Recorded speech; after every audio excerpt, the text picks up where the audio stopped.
but if it's not gonna kill, then you might as well, why not, reapply it and go for it next time. Yeah, giving up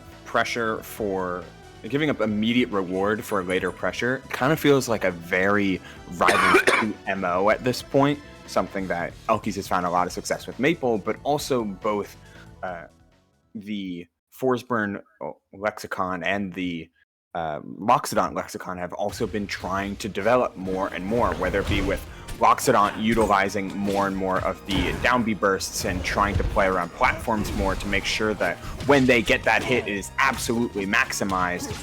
And Forsburn now more and more is slowly starting to have to rely on the information game and the information war on top of some very solid normals to make sure that they're also able to maximize their punish game by just being in two places at once, quite literally. Hell yeah. Where there's smoke, there's fire. And we'll have to see what will happen between both these players. Doing a fantastic job so far in there, scrapping it out in this neutral game. I'm noticing, even for Sense, both of them just trading hits left and right, but this is exactly what Loxodont kind of wants to be in. Heavier character, willing to take those trades. The clone gets taken out, and great Ledgehog on the read, knowing that you're going to go low. Yeah, Lox on this stage can be quite formidable because it's such a do-or-die type of position. Underneath these platforms, he's so effective since he can reach them with no issue whatsoever, but he's also putting himself in the corner, so I like that Landkon has been much more willing to reposition or between center stage and off stage, and a great recovery there as well. Super deep, but some excellent drift in order to get back.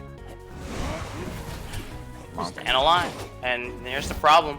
Lots of smoke in the center of the stage, so Loxodont, yeah, stalling out on the recovery. No claws from Supernova to stop you from doing as many specials as you want. So feel free yeah, go do for whatever. Oh, good. Dude, Forsburn would be instantly DQ'd with the amount of smoke, teleport, clone, teleport, shenanigans. They're gone.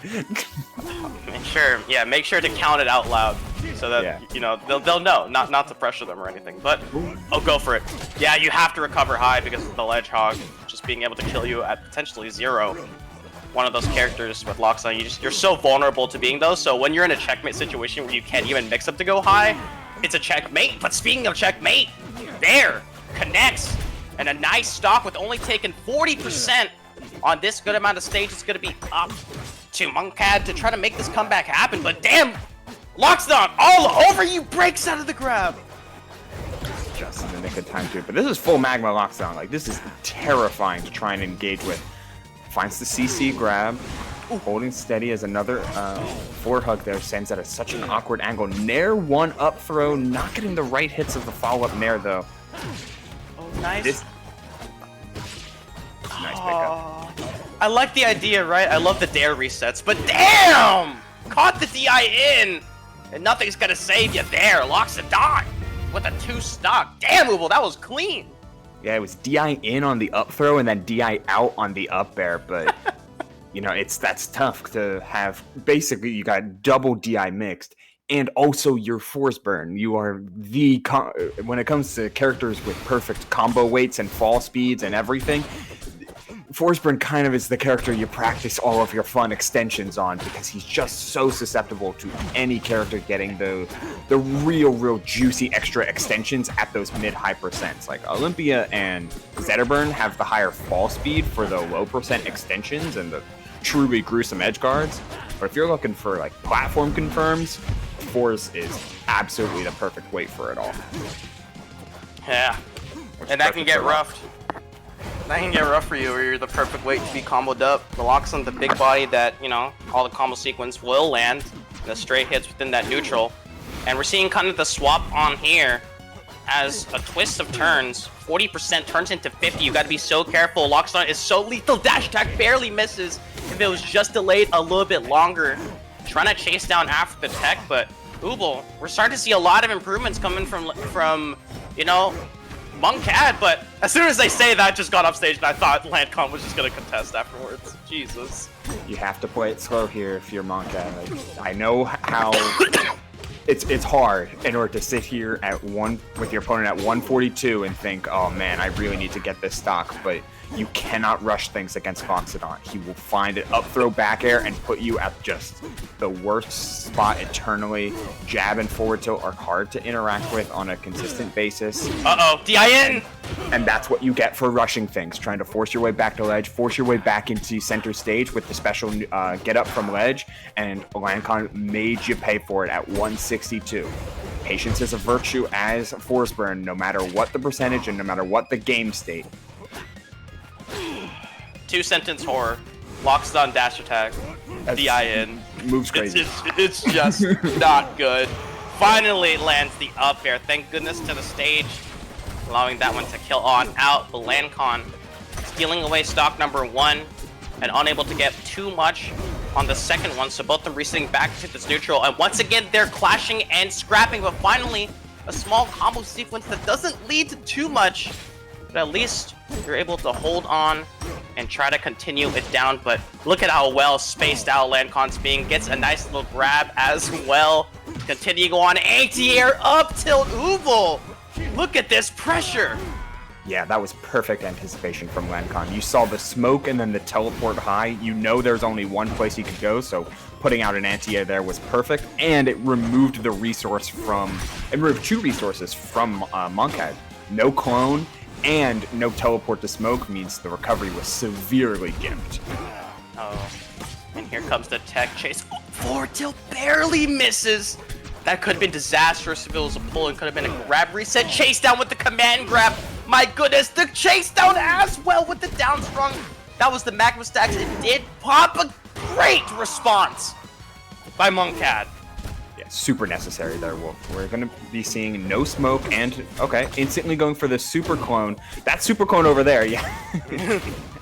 Yeah, got a little bit of up tilts in, not too bad, and now you get a chance to go for something a whole lot more, looking for a down air, touch confirmed, but no dice. Instead, we're just pivoting again, looking for the down air sweet spot. Oftentimes, the interaction begins for MonkadS from these capes, which are susceptible to so much interaction when it comes to auto floor hugging. Try to play careful, but these percents are hyper even now, Wolf. We're seeing both players poke meatballs, down tilts, capes, and more. Forward air, down air. The stage has small blast zones. Oh, that could have been it. And you have to be so careful. I'm just really worried about the lingering hitbox of forward up strong, but my goodness! Back hit of back air! Or forward hit, I should say. Was able to land it.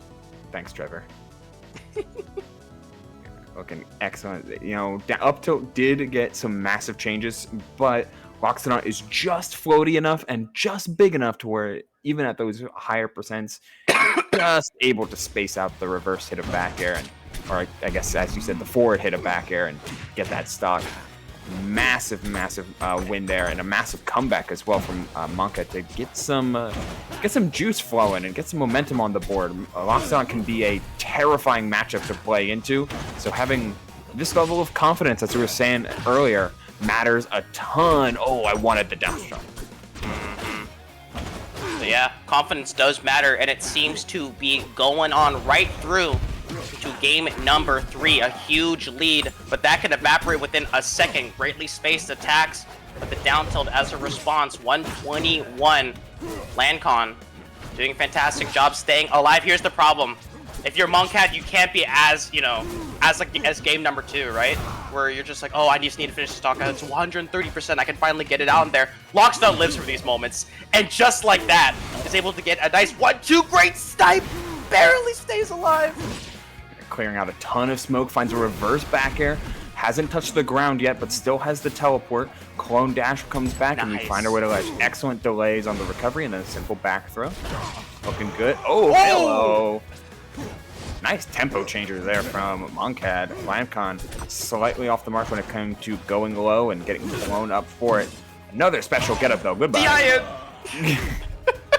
Two-sentence horror. It just happens, I get it. But damn, does it suck. But if you're Landkon, you're quite happy with that one. Great.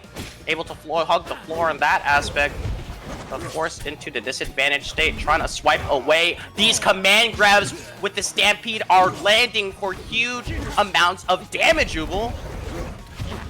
Oh! He wanted the clone dash. I totally get it.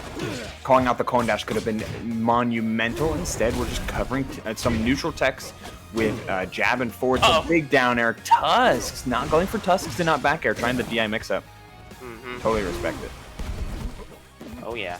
And now you're forced to recover low. Does the upbeat to the right. Yes, but wow, misses it. Staying alive. Thank goodness for the smoke and these back airs. Trying to finish the job. Surely that will do it. No! Not quite. Soft hit of back air as well, but we're full up on magma charge as well. Making sure to grab ledge. Hits the clone. Down tilt, cape up tilt. Needs a reaction from Landkon first, and there it is. Finds the falling up air, but no dice. 150 and then no ledge dash up tilt. Up strong. Looks so good. And now we can go back to just the pure spacing game that Landkon was finding so much success with earlier. As soon as you get to the ground, of course, you're always playing around CC and floor hug here first and foremost. And that's exactly what Landkon's trying to do right now. Big back airs, big forward airs, and the biggest buttons that you can in order to make sure that you're getting chip damage onto MonkadS. Big buttons for the big guy. And chase down again. It's going to be an up strong. But once more, these tech chases are working out. Gets struck away. No clone. Stares death within a blink of an eye. No clone available. Can he go for it? Oh, it's going to be the spike, but great tech staying alive. MonkadS, once again, needs to make the miracle comeback like in game number 2. 93%. Let's see what can be done. We're out of range for a lot of CC percentages here, Wolf. We're kind of just tucked in a really, really tough spot. That was excellent meatball manipulation. Landkon with the nice little tap of the up air to get the meatball to dribble close to the ledge, cut off a landing angle, turn it into a big play with an excellent follow-up from that back air. Perfectly spaced. Excellent use of the counter pick for Landkon. So we got game number 4 going back to the Crystal Oasis. I thought there was DSR. Yeah. I think, yeah. Big stage list. Gotta have DSR. Yeah. Big unique stage list, I should say. Also that. Not 3 PS2s. And we're getting like more stages. Isn't that wild? They're gonna be like, they're gonna release, they're gonna cycle out stages. Yeah, rotate, yeah. Yeah, I don't know. I think that's cool. It is. Keeps it unique. And you love the amateur series, you good. We love it too. Godai Delta. Speaking of PS2. Yeah. Consistency, Forsburn really does appreciate. Or if, in the case of something like Tempest Peak, something where it's like massively beneficial that you gain on those platforms, which is similar for Godai Delta. Forsburn dash attack hits these platforms, so you're able to get some extra pressure that doesn't require any further commitment, just like a jump or a waveland or anything like that. Oh yeah. Speaking of that one, starting to see the semblances here with the confidence. Has to recover high in order to avoid it, but these cape pools, Ubel, they've been working out so well. Yeah, if Landkon's consistently jumping, right? We're seeing a lot of like jump back, jump forward fairs or nairs or back airs. So just jump all the aerials in kind to maximize spacing and to help counterplay against the CC and 4-hug game that MonkadS has been showing off.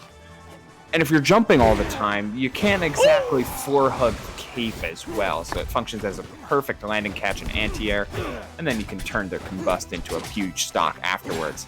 This is the type of like keep away Forsburn game plan that can mix in with his devastating combo game. Yeah. But also, can we talk about the Stampede on Landkon's end? I've never seen one miss at this point. The command grab just kind of keeps landing over and over again, kind of catching the timers when MonkadS trying to dash in, or just in a tech chase situation, but the cape pulls are landing, and that's good news for Forsburn. But getting out of this situation is going to be close to almost impossible with a player like Landkon, but managed to escape Houdini style. Forward throw, great tech chase, excellent follow through, Ubel. it's like MonkadS changed, an entirely different player. Yeah, this is the type of playstyle that he seems more comfortable in. We saw at the end of Game 2. We're seeing it all through Game 4 now. My God. And it's the consistency in platforms that you get. It's the slightly larger stage that lets Forsburn disengage reliably. It's the power that he's been getting off of the down tilt confirms, always certain that he's landing the tipper off of his various cape setups. Like this is the type of game plan that Forsburn really, really wants to subscribe to, and hey, MonkadS is doing an excellent job of empty land up throw, utilizing the different throws as well. We've seen more up throw than I have ever seen from basically any other Forsburn. Except me. I throw it because I really want to get a combo off of it. But then they DI correctly, so it doesn't work anymore. But I still keep trying, you know? I should definitely enter the Amateur League, but great stuff. Chase down, nice usage of the special get out, and hid the clone within the smoke. Elmir is on there. Great Tusk as a little finisher of a 1-2. Great mix-up on the recovery by MonkadS. Staying alive. Great, he's done by Landkon, completely calling it out and gets a crucial stock in what seemed to be an unwinnable game. Yeah, that was monumental there, Wolf. Like, first of all, the CC, auto CC on the cape. Doing so again, we're starting to mix in different defensive options here, especially late into game number 4. Landkon trying to find an explosive opener, but this is where clone and plenty of these like counter hit down tilts are always beneficial. Mixing in forward throw for the first time in a hot minute, still playing around grab. That's not going to do it. Yeah, real close. The 155, a straight back air. At this point will kill, but why not combust instead? Game number 5 forced out. Also, I will say this, fully smoked Forsburn in this skin is the most disgusting thing I've ever seen. It's just like a dog covered in paint. Depends on the skin, but it's not doing the skin any justice. No, I can agree with you on that one. I'm not a huge fan of the Rottweiler Forsburn skin. Some of the other ones, though, big fan of. I really like the Smoke Clan 4s. Really appreciate the Aardwolf 4s and the base skin as well. It's kind of just this one that's like, oh, it's not. I don't like the Opera one as well. I appreciate it, but I don't love it. Oh, man. But appreciations aside, MonkadS taking that game away in a really nice, confident fashion. We'll see what Landkon do on a reset into game number 5. And great crouch cancel. No one's gonna happen. And here comes the tornado. And like you said earlier, it's allowing MonkadS to kind of just go in and out with the stage space, kind of being able to choose to be the aggressor or go back, set up a clone, set up the smoke, do whatever you've got to do as Landkon, when they're unable to do the retreating aerials of these sorts to kind of control the neutral or sneak their way in, it gets real difficult. But speaking of sneaking in, those Tusks could have been huge amount of damage, but instead we'll miss out. That's the back air. And all of a sudden, MonkadS in the lead once again. You get double fair off this. This is a dangerous stage to go to for a lot of reasons, but mainly is what you saw right there. What exactly happened to Forz and just having no recovery options because there's no deep wall can easily happen to Loxodont. But hey, we're trying to poke at exactly our opponent's weaknesses, take advantage of the stage length, and play that strong poking game. Oh, forced off from the stage, had to recover high, and that's a free grab. Triple fair. Triple up. That was a downer instead, you're joking! Hard DIN on that fair. Got absolutely brutalized. A couple down tilts though, opportunity for MonkadS. Tried for the rising fair falling nair confirmed, but pulled up the shield just in time to Landkon. MonkadS, it's the offense is great, but then the defense with the DI has just been getting them killed. So many different combo sequences shouldn't be landing, and yet they are. As we continue on, trying to make this comeback happen. Both the clones are out, actually sends it out. Real good stuff, but nice little drop from the platform and the grab as well. Trying to follow through. Once again, Landkon intent to take this game. Number 5 barely misses. Still has him in the corner, though, this entire time. And it's been absolutely rough to watch Landkon, like, slowly deconstruct everything that Monk had been doing so successful in the previous game. But slightly missing on some of the spacing of these aerials is pretty detrimental, but there's an up throw up strong. A couple more of those while to do it, and now you get a chance to pull Magma too. Opportunities abound. Forward air, looking for one more final connection. Barely whipping that up tilt, and the back air finishes off the stock. Still in a pretty content lead, but with Combust, anything's possible. Yep, has to burn it. Nice job sending the Beeple up there, just not in time. So forced to recover, barely does so. The clutch factor is what we need to see. Trying to get it out on here, but it's going to be the forward throw. Sitting off stage. Great mix-up on the recovery. Who's who? Who cares? Nair covers all. Magma ready to go. And full stacks of it. This is terrifying, but at the same time, so is the advantage to the Forsburn Ubo. But my goodness! So that's the risk. This matchup is super scary because of many reasons that we saw on display. Forz usually does a really good job of outspacing any character, regardless, because of his mobility and disjoints. And that can be true for Loxodont when it comes to cape play. But if Lox is able to either block or floor hug or crouch cancel even one cape, you leave yourself open to Loxodont grab at any percent, which up throw is